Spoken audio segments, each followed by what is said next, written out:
The most terrible thing about strong affection and love is that a person does not see obvious signs that indicate that the marriage will not be successful. I was head over heels in love with one woman. I was blind and stupid. And she brazenly took advantage of her position and manipulated me. But life put everything in its place. Reviewing the questionnaire, I mentally noted characteristics. Shoulder length, dark brown or black hair, medium build, dark eyes, in their mid to late 30s, and somewhere between 5'4" and 5'8", I mused while completing the form. A good sense of humor is essential, and intelligence is a given. I chuckled at my own joke. Fluency in a second language, preferably Spanish or Japanese, and a fondness for children are crucial. Glancing over my responses, I made a few adjustments before hitting send. Along with the questionnaire, I included a brief paragraph about myself, omitting names, and explaining my reasons for seeking companionship. I wasn't seeking a supermodel. Rather, I desired a normal woman who would embrace my lifestyle, which included my 2 children. You see, I cherished the feeling of love and enjoyed being married, just not to my current spouse. Feeling perplexed? You wouldn't if you were in a relationship with Heather. We've been married for 8 years, soon to end our 9th. In hindsight, marrying her was probably a mistake. Yet, we've been having the same arguments since before we exchanged vows. I had hoped she would mature and change, but alas, she never did. Despite raising 2 kids and enduring countless disputes, she remained steadfast in her ways, insisting that's just who she was. However, this time was different. Heather had crossed one boundary too many, and I had reached my limit. We didn't rush into marriage right after high school or college. I wanted to establish myself in business first, to have a stable foundation before settling down. My 2 closest friends and I ventured into business together, spending 6 arduous years building our advertising company. Though we weren't a giant in the industry, we had a loyal clientele and were steadily expanding each year. I first encountered Heather at a friends gathering 2 years prior, during the 4th year of our business's gradual yet steady growth. She possessed striking features, blonde, tall, and undeniably attractive. While I don't consider myself unattractive, I lack the charm that often captivates women. I suppose I'm slightly above average in appearance, and if someone didn't appreciate me, I saw it as their loss. Reflecting on my college days, there was a moment when, urged on by my friends, I approached the most beautiful girl in the room to ask her to dance. As a freshman, I took the dare, aware of the likely rejection. She had declined numerous other suitors and stood amidst her friends, radiating confidence. "Care to dance?" I inquired, anticipating her response. With a disdainful glance, she declined, asserting her preference not to. "Thank goodness," I remarked loudly enough for bystanders to hear. "For a moment, I feared you might agree, and then I'd be obliged to endure your company on the dance floor. My invitation was merely an act of courtesy. It's doubtful someone as conceited and self-centered as you gets many opportunities to dance, with your head so firmly lodged up your rear. Nevertheless, I thought I'd extend the offer. Now, if you'll excuse me, nature calls," I declared, walking away from her and her astonished entourage. Laughter rippled through the crowd. As you can tell, I've never been one to mince words. Or at least, I wasn't before Heather entered my life. I suppose I was blind to her true nature. Returning to Heather, she inexplicably agreed to go out with me when I asked. I wasn't entirely sure why, but I was happy nonetheless. With my hectic schedule, we didn't get the chance to go out often. Besides, her social calendar was usually packed. Whenever we bumped into each other, she was always friendly. After our 5th year in business, things started to calm down, and I began thinking about dating again. With a little extra cash in my pocket, I could finally treat a woman to more than just a movie and pizza. "Steve, how's it going? Still burning the midnight oil?" Heather caught up to me in the mall. "Work's still keeping me busy, but we're starting to see the light at the end of the tunnel. And you? Are you still with that accounting firm?" "Next week marks 4 years," she said proudly. "Would you like to grab a bite sometime and catch up?" "Sure, that sounds great. Let me check my schedule and I'll give you a call," I replied, pleasantly surprised. "Perfect. I'll be looking forward to it," she said, her smile widening. "Well, I've got to run. I have a hair appointment, and I can't be late." With a wave, she was gone in less than 2 minutes. I won't delve into the specifics of subsequent outings or my clumsy attempts to court Heather. Let's just say I put forth my best effort and achieved some level of success. Well, for me, it was pure bliss. We had been casually seeing each other for about 6 months before deciding to commit exclusively. Although we had progressed physically, she made it clear she wouldn't take things further until she felt ready. As our exclusive relationship approached its 4th month, I decided to go all out. On Saturday, I took her to a fancy restaurant, followed by a carriage ride around the lake, and capped off the evening at an upscale dance club. It wasn't a venue filled with youngsters, but rather a more sophisticated crowd. Despite the bustling atmosphere, I couldn't flag down a waitress for the life of me. "Why don't I slip over to the bar and grab us some drinks? I'll be right back," I suggested, before maneuvering through the throng of people. It took me a good 10 minutes, but upon returning to our table, I noticed she was nowhere to be found. Perhaps she stepped away to the restroom, I pondered as I sat down, awaiting her return. Standing at 5 feet 8 inches tall with a full head of blonde hair, she was easily noticeable, particularly on the dance floor. I couldn't believe what I was seeing, so I stood up for a better view. Indeed, there was Heather with a very tall guy, swaying to a salsa beat. She looked stunning, but the proximity between them made me uneasy. As the salsa track ended and a slow song began, I anticipated her return to our table. However, as they embraced each other, a slow burn ignited in my stomach. It had taken me 3 months to get this close to her, and now this guy's hands were all over her. If the music hadn't stopped when it did, I was ready to intervene. She eventually returned to our table with a wide smile. "You're back," she said, reaching for her margarita. "It's pretty warm out there," she added, fanning herself with one hand while taking a sip from her drink with the other. "I needed that," she remarked, placing the glass back down. Just as another guy approached and asked her to dance, she was about to accept when I interjected. "If you leave me again to dance with him, you'll be finding your own way home tonight. Steve, it's just a dance." "And aren't we just on a date?" I retorted. "Steve, you've said it yourself. You're not much of a dancer, but you know how much I enjoy it," she said, rising from her seat. "It's just one dance, and I'll be back in 5 minutes. As she moved 2 steps away from the table, I rose to my feet. Slamming down my drink, I turned and began walking away. Her voice calling my name trailed behind me, and as I reached the door, I sensed her presence close behind. Handing my ticket to the valet, I waited. "Steve, what on earth are you doing? Leaving, doesn't it seem obvious? You were seriously going to leave me here without a word? Heather, I warned you back there that if you abandoned me again, I'd walk out, and yet you still went off with that guy." "Steve, it was just a dance. Why is it such a big deal?" "It's not a big deal to you, it seems," I retorted as my car pulled up. "Steve, please wait. I'll grab my purse and coat. I have a better idea. Why don't you stay and enjoy dancing with every Tom and Harry? That way, you won't have to worry about me being bored while you're on the dance floor," I said, sliding into my car. "Don't bother calling me. I'll reach out when I want," I added through the window, leaving a frustrated Heather behind. Driving away, I couldn't help but feel like Paul Newman in Cool Hand Luke.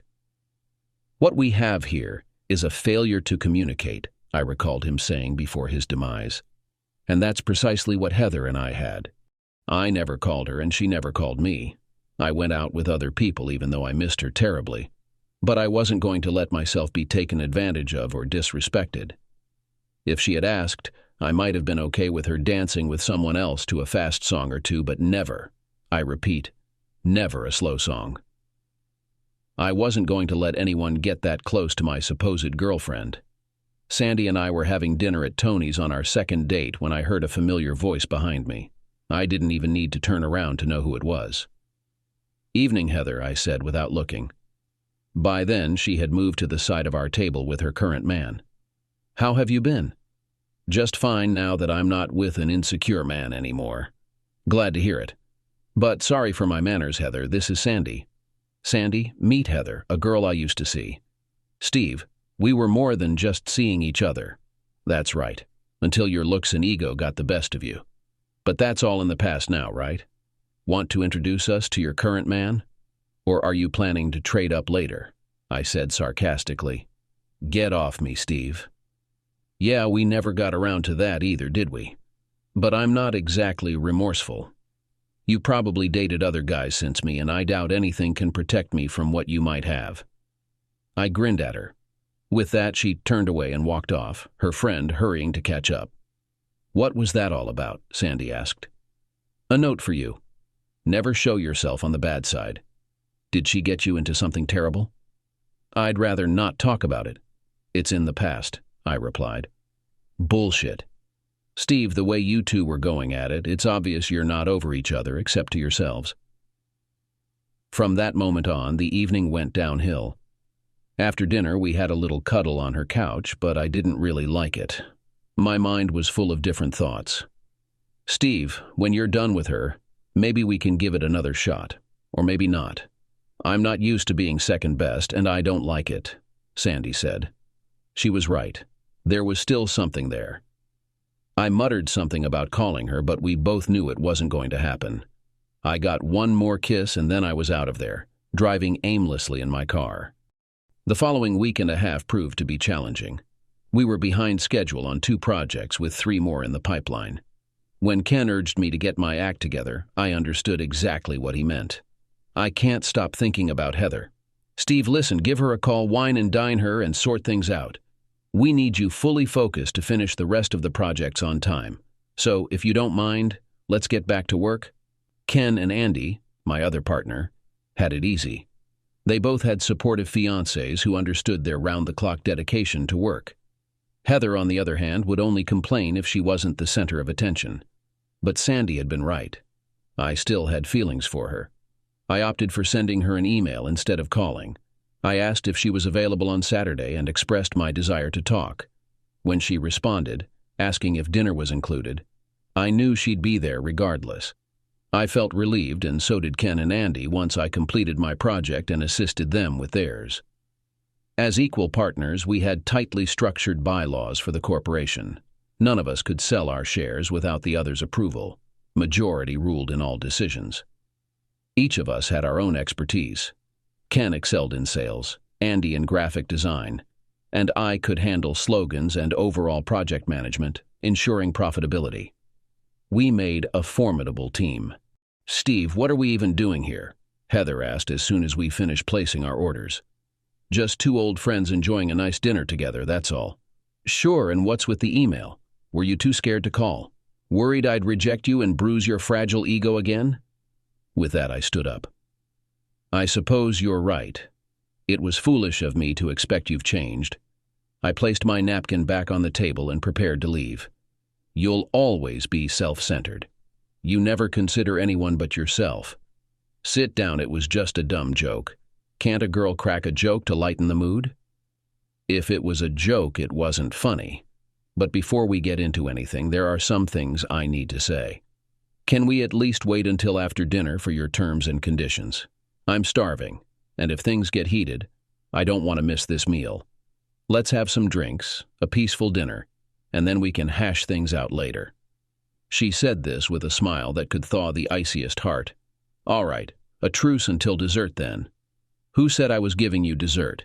You might get a kiss, but dessert isn't guaranteed, she said, taking a sip of her wine. It turned out that physically assaulting each other wasn't what she had in mind, and her idea of dessert was far superior to mine. Now, wasn't that much better than shouting and arguing? She inquired as we both lay there, breathing heavily. If I remember correctly, I heard some yelling a little while ago. That was only when you stopped what you were doing when I was almost there. I'd call that a passionate exchange of words, and you didn't seem to mind much when I did it. All right, you can engage in verbal sparring like that any time you want, as long as we can conclude things the way we just did. Together. She rolled over on top of me and indulged me with more than a little affection. Now about those terms and conditions. That weekend, we resolved most of our disagreements. We established boundaries for both of us and came up with a safety word to use when either of us crossed the line. Heather would occasionally reach out to me with a single word, chocolate, in a call or email, and we both understood its significance. I have to head out, guys. I'll see you in the morning. Steve, where are you off to? If we collaborate, we can have the Carter layout finished by 9, Ken said to Andy and me. Andy seemed exhausted and I wasn't functioning at full capacity. Heather's expecting me for dinner, and I'd rather spend time with her than eat cold pizza with you any day, I replied, slipping on my coat. Plus, she has a much better physique than you, and I hope to have some intimate time before I'm too worn out. We became a couple, and 2 months later she moved in with me. Despite my relentless work ethic, I believed I was securing a future for both of us, convinced that the payoff would be worth it in the end. However, when I revealed my intention to propose to Heather, to Andy, and Ken, they reacted strongly.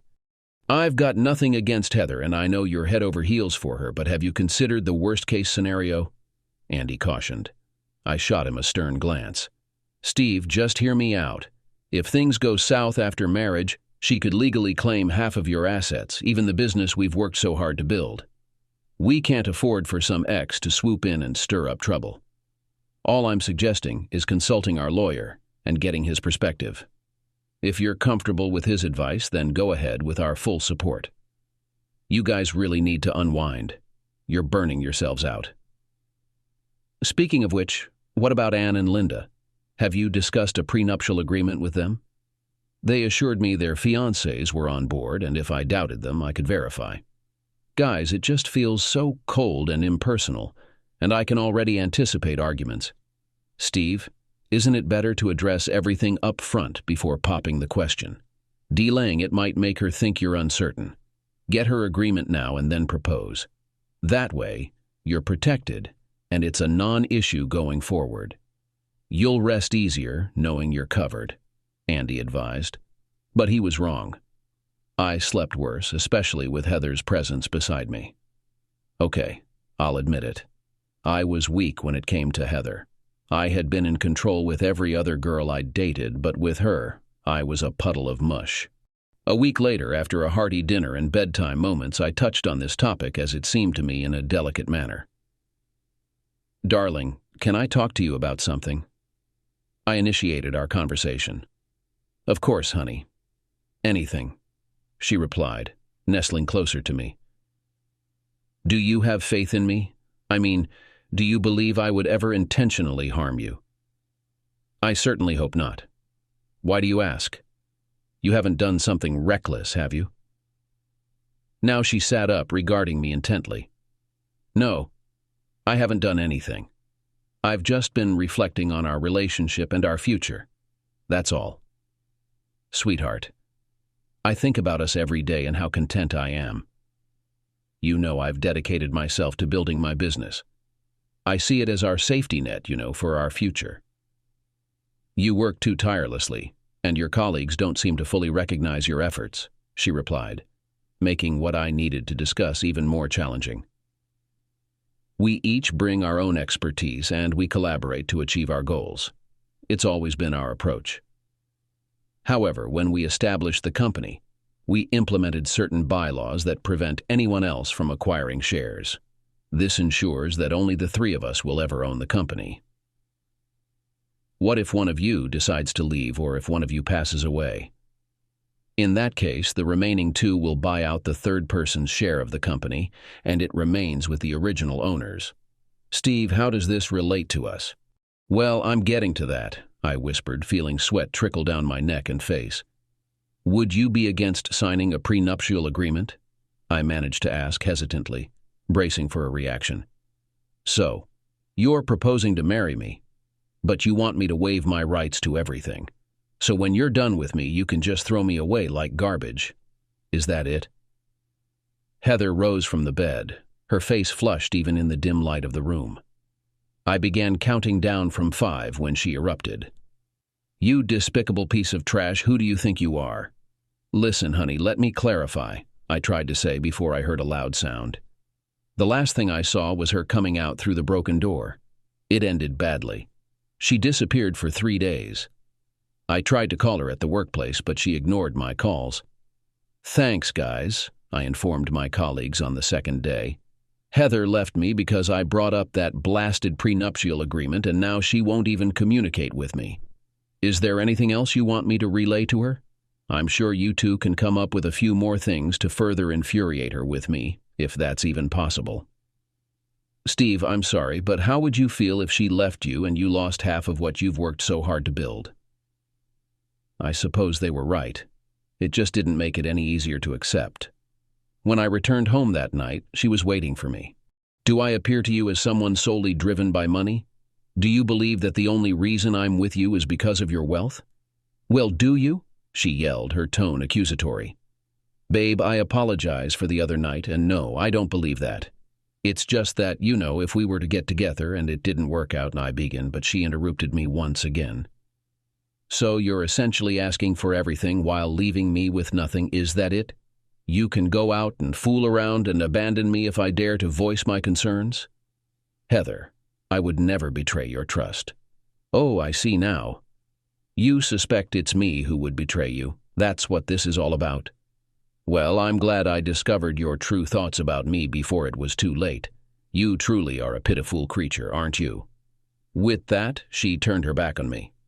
That's when I became angry. "Okay, Miss High and Mighty, what specific terms do you want included? I aim to safeguard my business interests and the foundation I've built, but if you have contributions to make, now's the time to voice them," she said, halting and facing him. "What if you betray me? What if, 10 years down the line, you decide you want a newer, hotter partner? How would that scenario play out? We can incorporate clauses in the agreement to address those concerns if you fear I might engage in such behavior.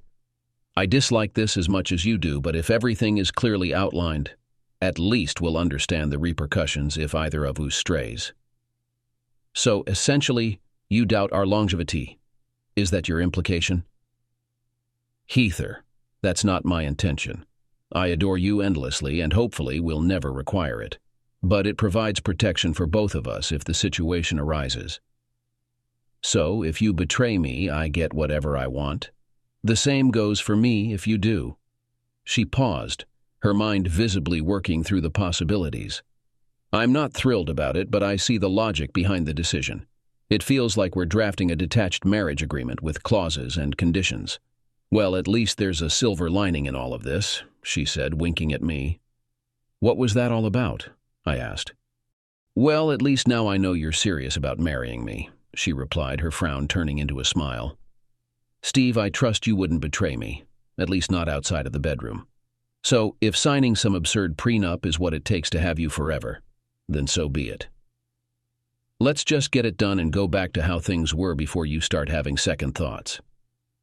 "I won't have second thoughts," I asserted. "Sure," she scoffed. Taking my hand, she led the way back to our bedroom. "We need to put the last 3 days behind us, and I only know one way to begin the healing process." The next day, I was late to work. It took a couple of weeks to finalize the exact terms. My business and home were declared off limits, but everything else was open for discussion. Ultimately, we agreed that in the event of a split, assets would be divided 60-40 in my favor, reflecting my higher income.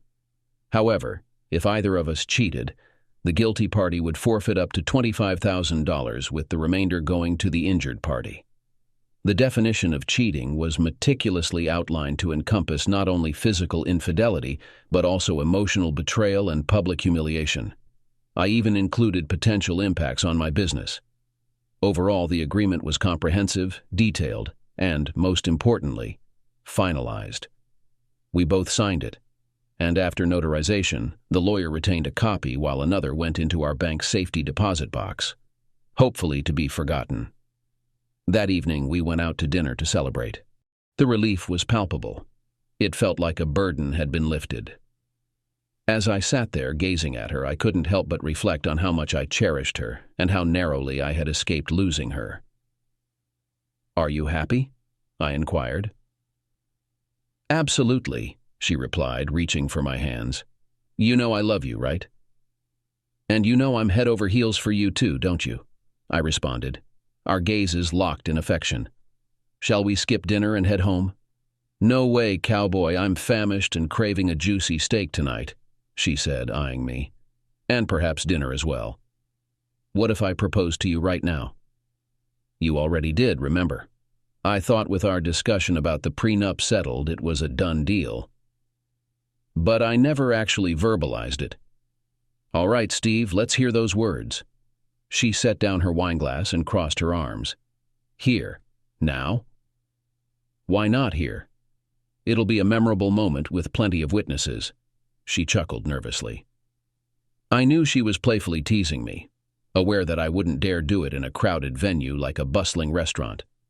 But this time, she misjudged. For the past month, I had been carrying that ring with me, waiting for the perfect moment to present it to her. Rising from my seat, I approached her and gently pulled her up. Steve, you're making a scene, she whispered, glancing around as curious eyes turned towards us. Ignoring the stares, I knelt down on one knee, retrieving the ring from my vest pocket. Heather, I love you more than anyone else in this world. You bring me immense joy, and I want to spend the rest of my life with you. Will you do me the honor of becoming my wife? I declared loud enough for everyone nearby to hear. The room fell into a hush as all eyes focused on us. She gazed at the ring, silently mouthing, "Yes. Yes, you daring man. I'll marry you," she finally exclaimed, breaking the silence. The room erupted into cheers, with patrons offering their congratulations. That night was amazing. 4 months after a small wedding, I discovered she was pregnant with our first child just 2 weeks later. After Gary Michael was born, she decided to leave her job and be a full-time homemaker. When Casey arrived, our family felt complete, with 1 son, 1 daughter, and a home surrounded by a white picket fence. We had everything we wanted. Every month we'd have dinner with my business partners and their spouses, both of whom had also tied the knot. Every quarter we'd host a modest party for our clients, a simple gesture to express gratitude for their continued support, with dinner and drinks. I started noticing this shortly after the party was born, although I didn't pay much attention to it at the time. Looking back, I realized that I probably should have converted. Whenever she entered a room, she craved everyone's attention.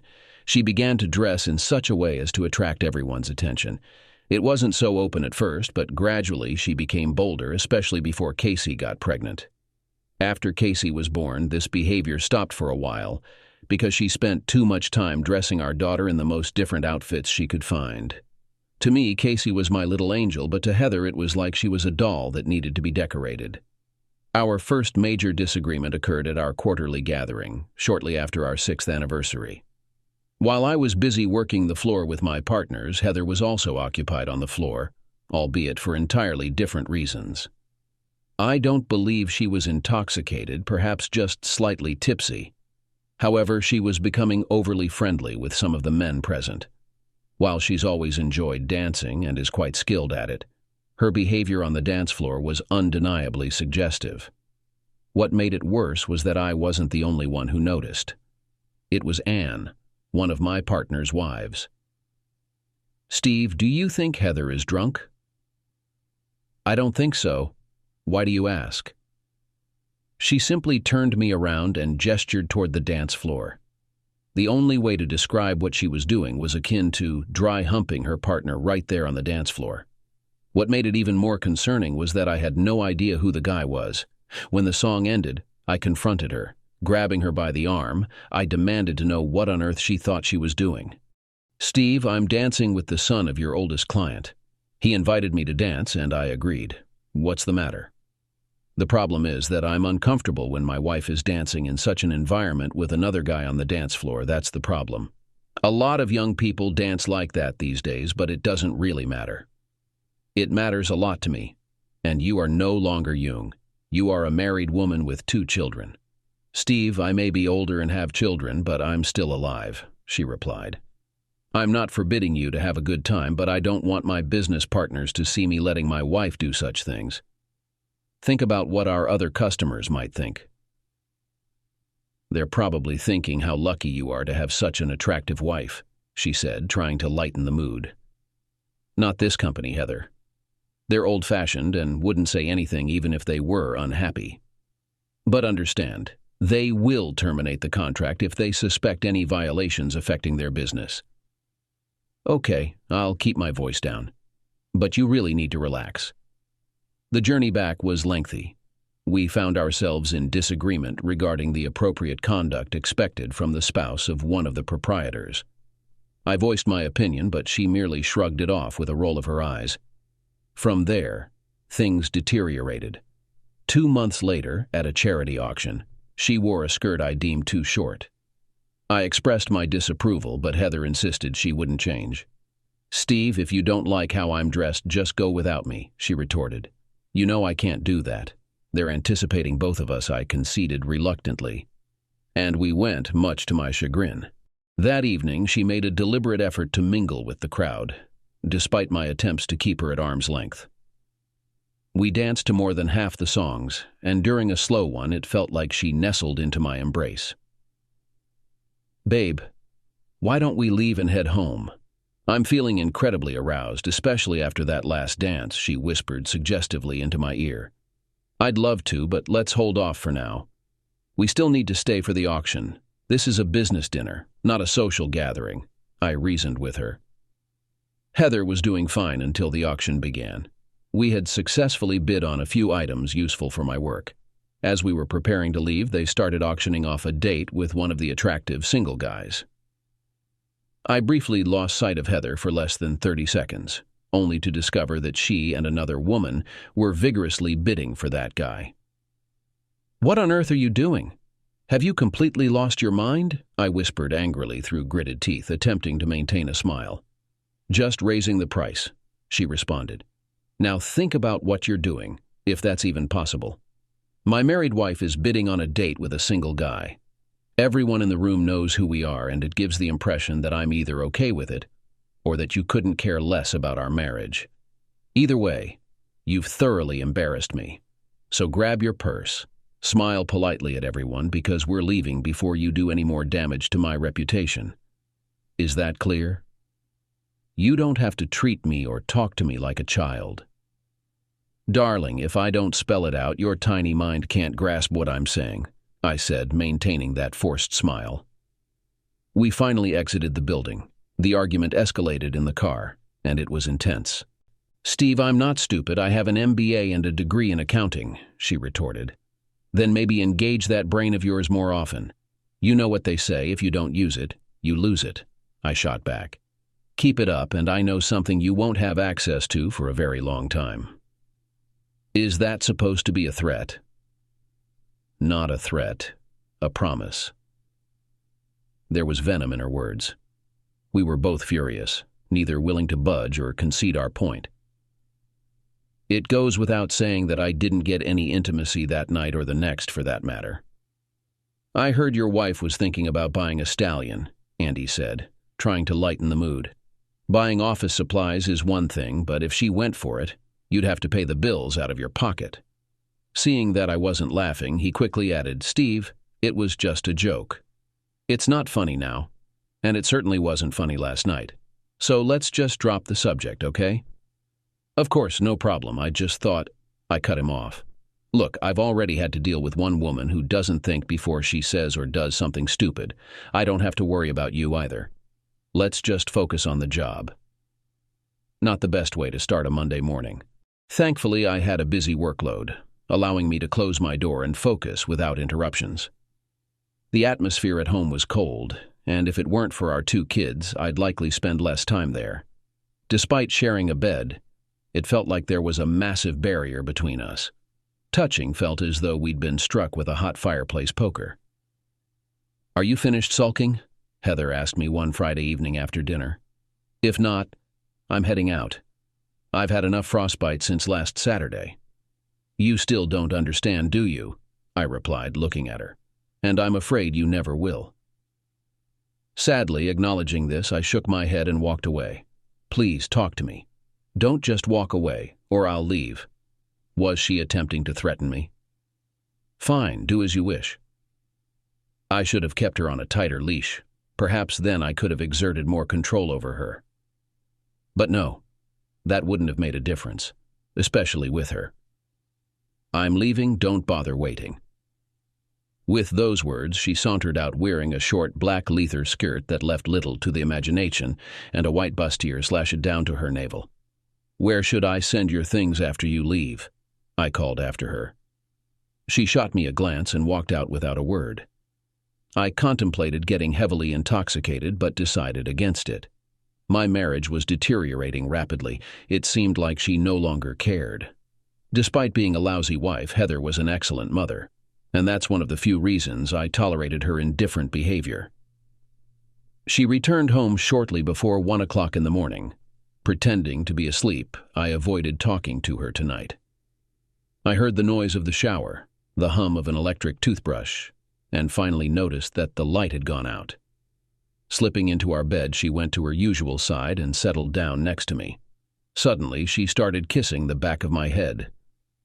I know you're not sleeping. Do you want to have some fun? I turned to face her and was silent for a while. It looks like you needed to go out and have fun with other guys. Anyway, I lost interest in you the moment you walked out the door tonight. I grabbed my pillow and decided to sleep on the couch. Okay, I didn't sleep at all. I just spent the night on the couch. I was fed up with flirting, dancing, and the way she flirted with any guy who paid her a little attention. I've always been jealous, but it's only gotten worse over the years.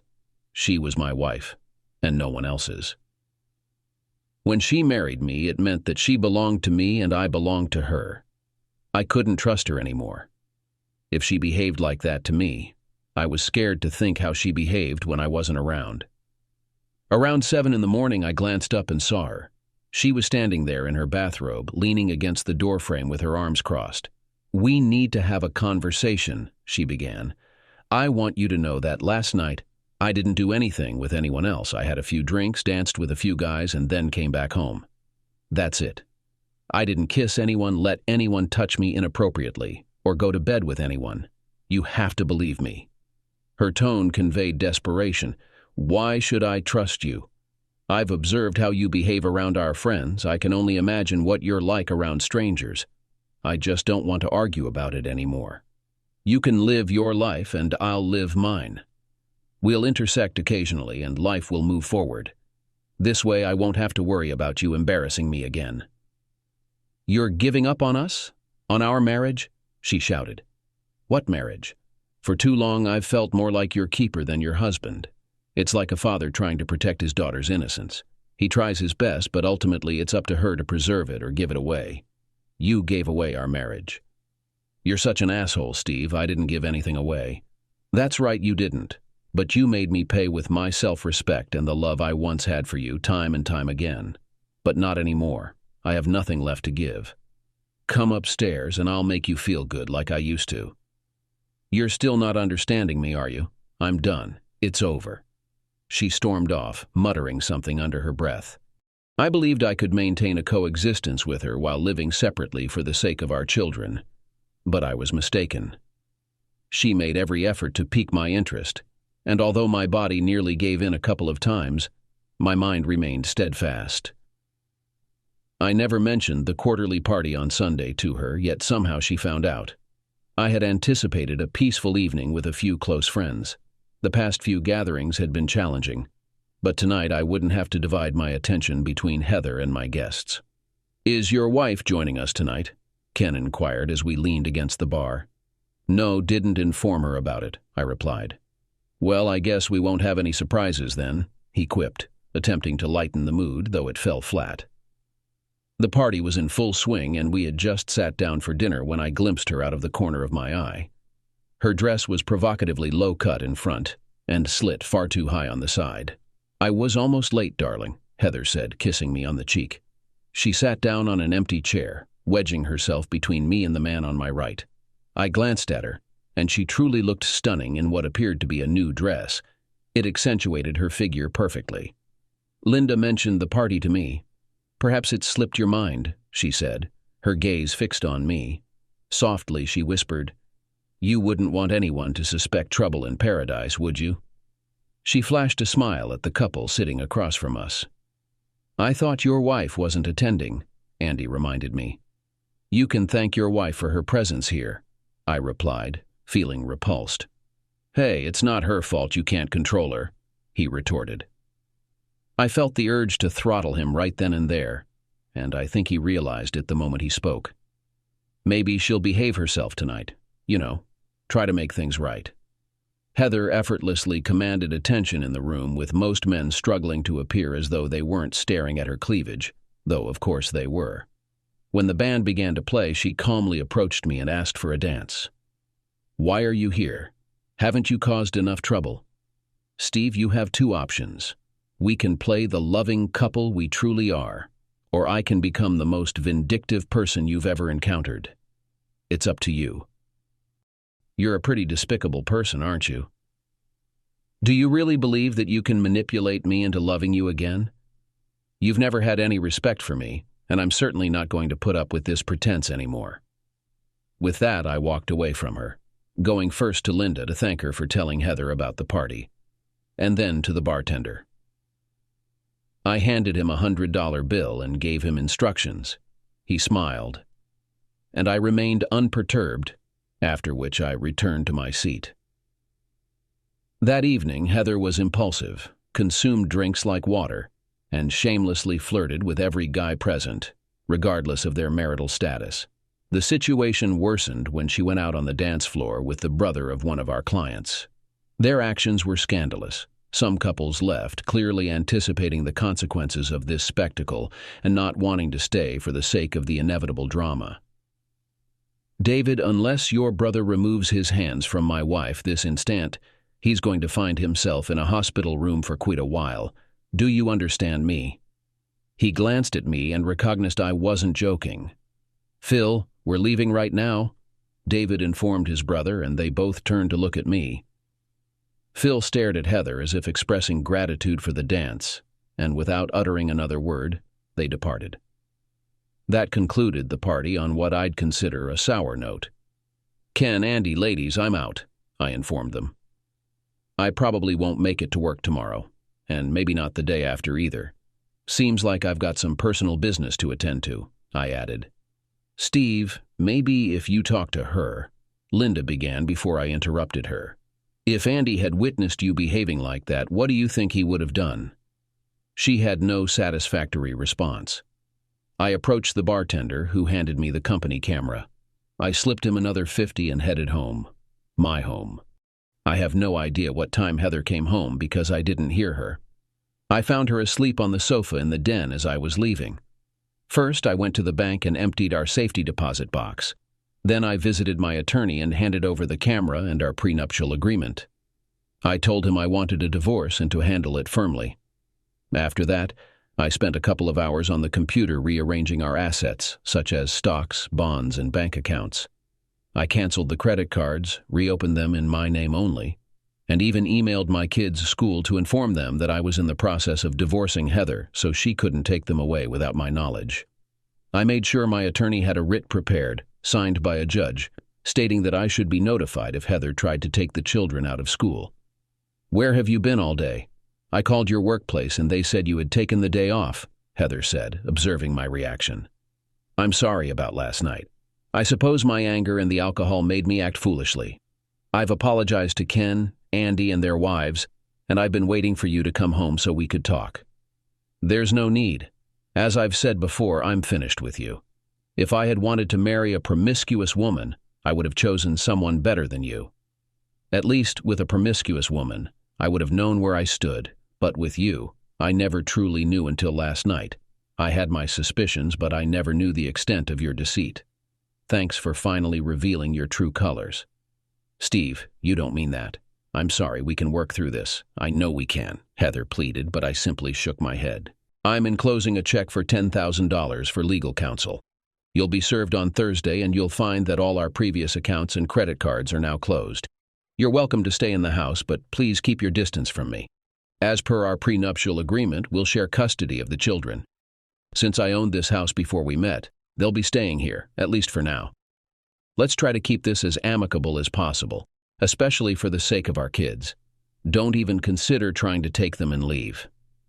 I have a signed court order stating that I must be notified immediately if you attempt to take the kids out of school for any reason. Once you have legal representation, I'll provide a copy of our prenuptial agreement to your attorney. I wish I could say this is just business, but it's personal to me now. Excuse me, I need to break the news of our divorce to our children and make it as gentle as possible." With that, I walked away from a stunned Heather. She thought she'd get a hefty sum from me with a top-notch lawyer by her side. However, when her lawyer reviewed the agreement, the depositions from witnesses at various events, and the recording of her behavior at last Sunday's party, he had a serious talk with her. Needless to say, she wasn't pleased. The divorce proceedings were straightforward, and since everything was clearly outlined, they moved swiftly. I'm not sure if she despised me, but she probably should have, given how ruthless my attorney was. Heather ended up in a one-bedroom apartment with her jewelry, clothes, car, and a sum of money that wouldn't last indefinitely. I allowed her supervised visits with the kids at the house, always making sure I was present. Eventually, she found a part-time accounting job and reportedly started doing freelance work as well. For the following 3 months, I felt quite content. I had my children with me because Heather couldn't afford to support them. She visited them a couple of times a week, with weekend visitations granted at her apartment. I made myself scarce when she came to pick them up. I avoided seeing her whenever possible, and refrained from dating simply because I had no inclination to. We were occupied with growing our business, acquiring new clients. Then, I found myself in a confrontation. "No, absolutely not. I refuse to tolerate that," I exclaimed to the two of them. "Why on earth would I agree to such a thing? You know what she's like." "Well, Anne says she needs the money since your divorce, and this way, we won't have to worry about or plan anything for our gatherings. She'll organize everything, send out the invitations, and handle the food and drinks. All we'll need to do is show up and enjoy ourselves for a change. Come on, it'll be beneficial for everyone." I protested but was overruled. I had initially decided against attending, but from a business standpoint, it wouldn't have been wise. So I gritted my teeth and went, "Good evening, Steve." "Heather." I nodded in acknowledgement. "I've got everything under control. Just relax and pretend I'm not even here."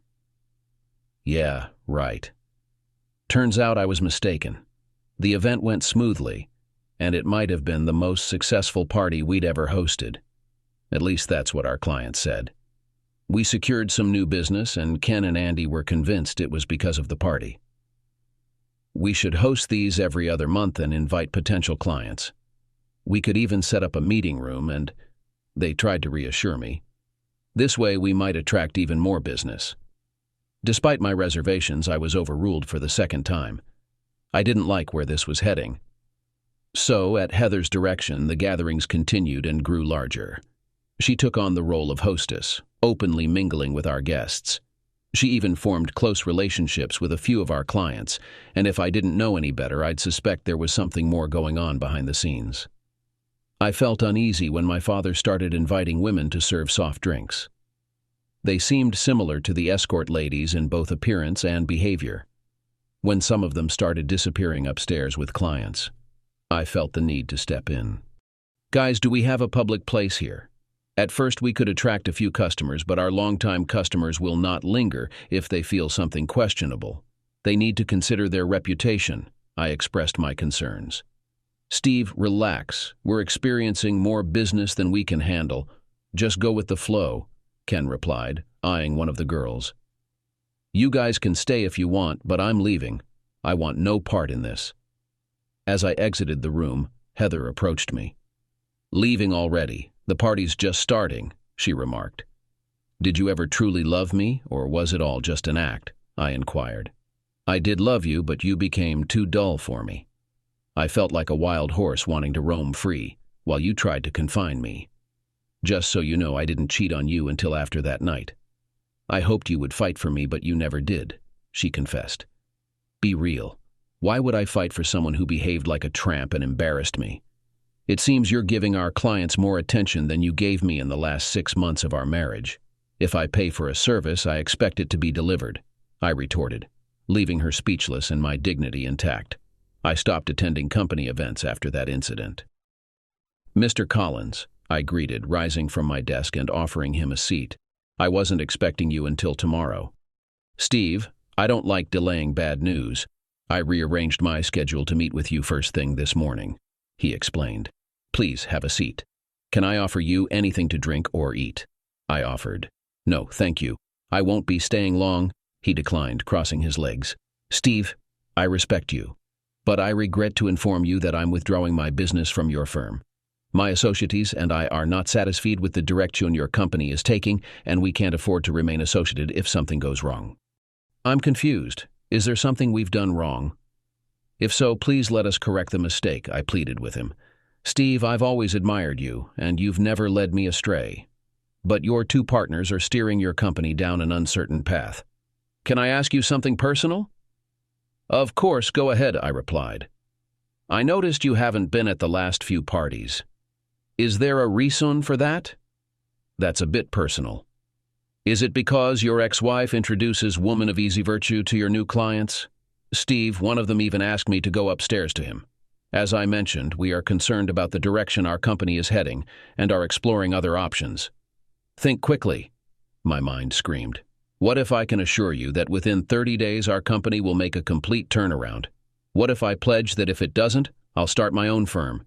It's just 30 days, and if I'm wrong, what do you have to lose? Give me a month to prove it to you. I could see him considering the proposal. Okay, 30 days, no more. 30 days from today I'll revisit to either congratulate you or withdraw my business. Agreed? Thank you. I assure you won't regret it. I knew I had to resolve this situation quickly. Andy and Ken arrived late as usual. Guys, we're facing a significant issue. Some of our clients are considering withdrawing their business. One of them was approached inappropriately by the hostesses at your last party, even though he was with his wife. I assured them we'd resolve the situation, but we only have 30 days to do so. I need your assistance. They were completely oblivious and indifferent, weren't they? They were content with the parties as they were, and if a few of the old guys had a problem, too bad. Listen, Steve, we have contracts in place with all of them. They can't just walk away without facing a substantial cancellation penalty, and they won't risk that. You're worrying excessively, they reassured me. I silently cursed them, determined not to surrender without a fight.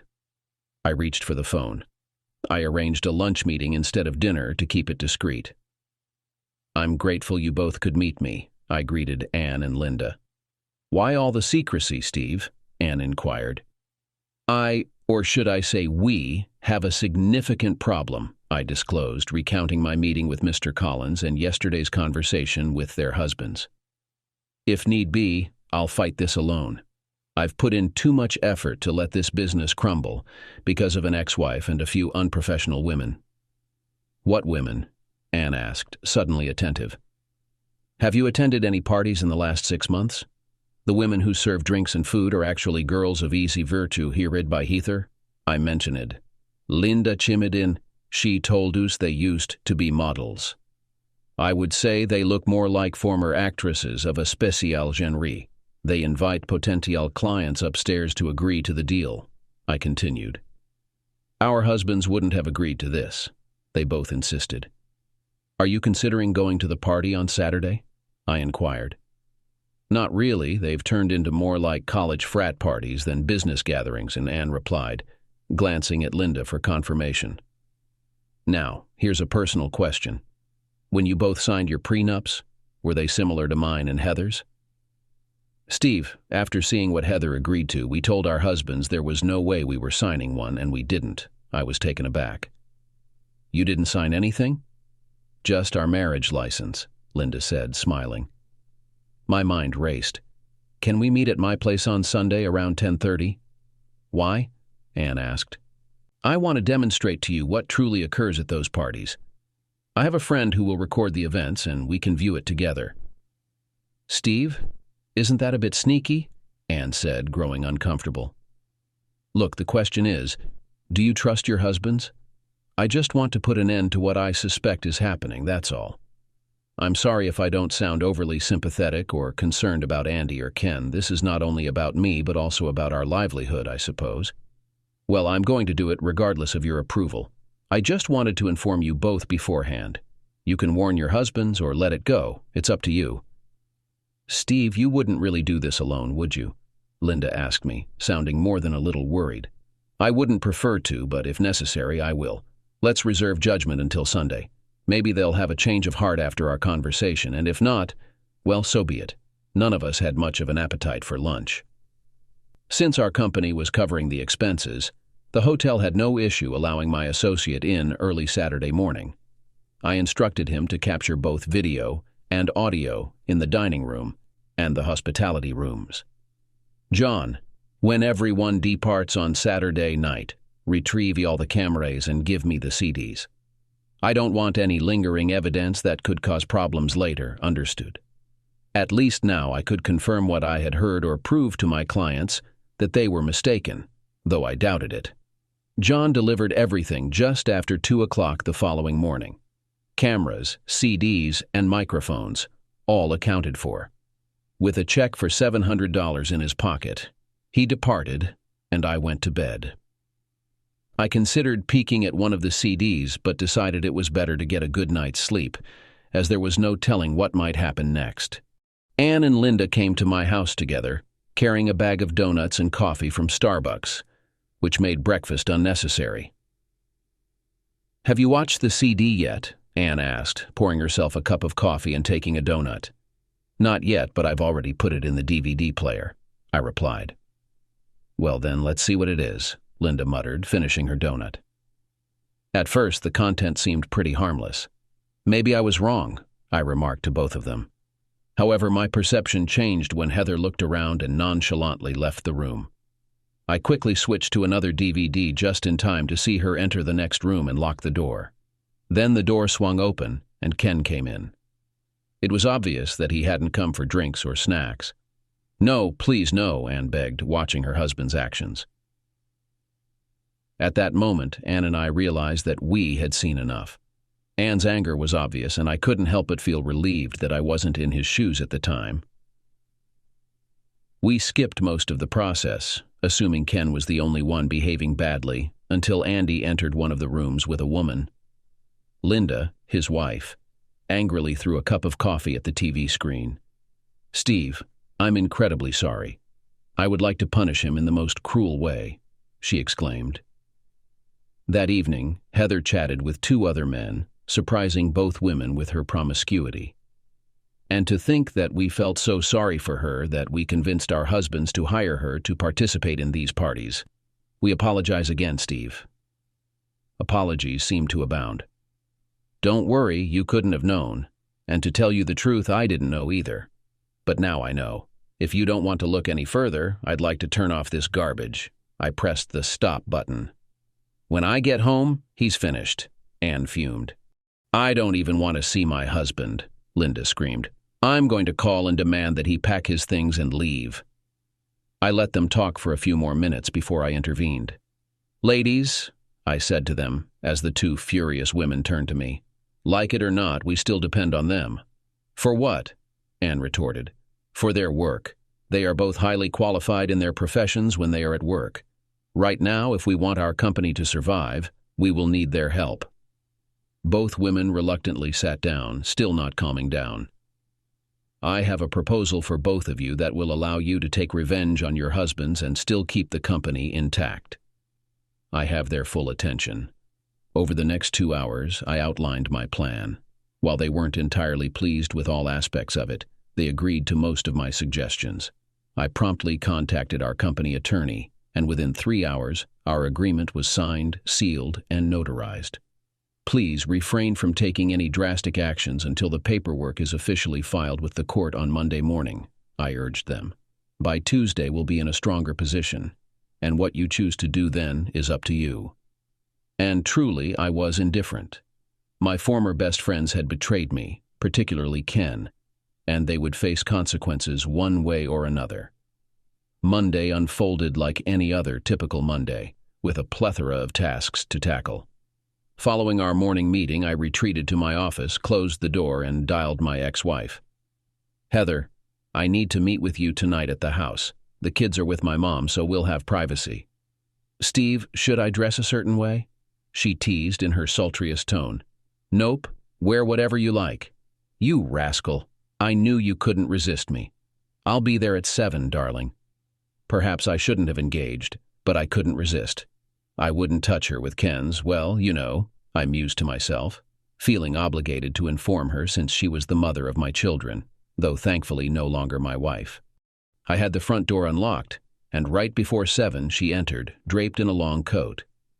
As Heather undid it, she stood there completely nude.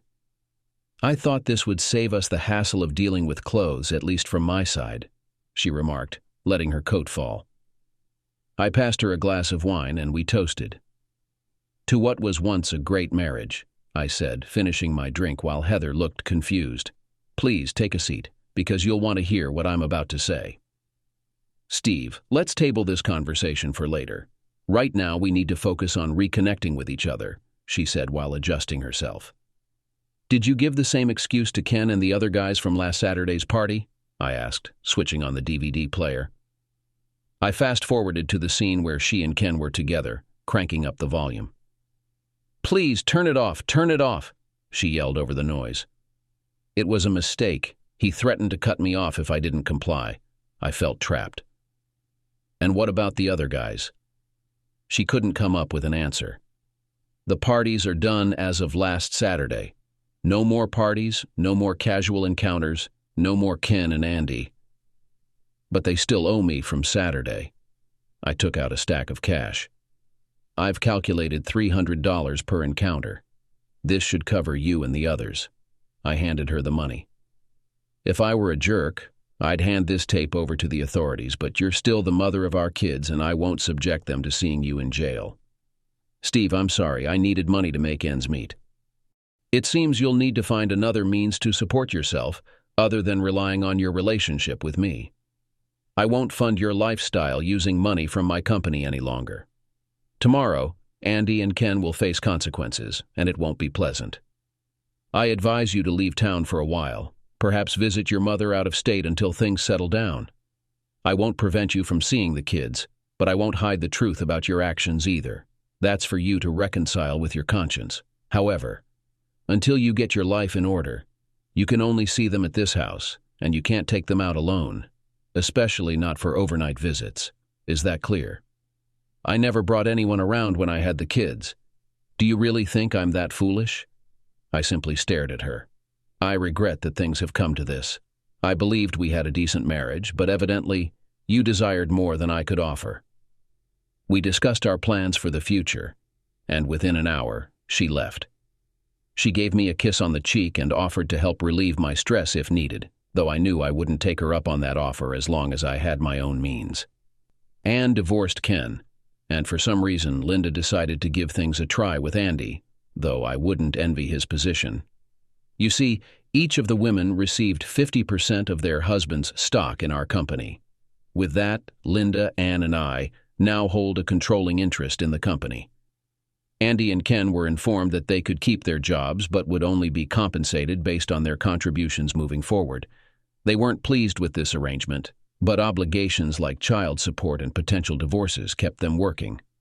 We implemented necessary changes to restore the company's reputation, and despite losing a few accounts, we maintained our loyal client base. Now, the only attendees at our monthly meetings are Linda, Anne, and myself. We're considering expanding next year by hiring a few new graphic designers, but ultimately, that decision rests with us. Every other week I meet Heather, but I'm completely out of touch with her life and have lost interest. My personality profile is attracting a lot of attention, and I've dated several people as a result. One person who has intrigued me is a young lady named Kikeo from Japan. She's a single mother planning a trip to the United States next month. We've had video chats and she seems pleasant, although she expressed concerns about negative stereotypes of Americans and directly asked why my wife and I split up. When I explained, she smiled and said she was excited to meet me. Could she be the one? Time will tell. But, as I mentioned earlier, I enjoy being in love and intend to marry again someday. I just hope she's okay with signing a prenup, unlike Heather. I'm not taking any chances, and neither are Anne or Linda.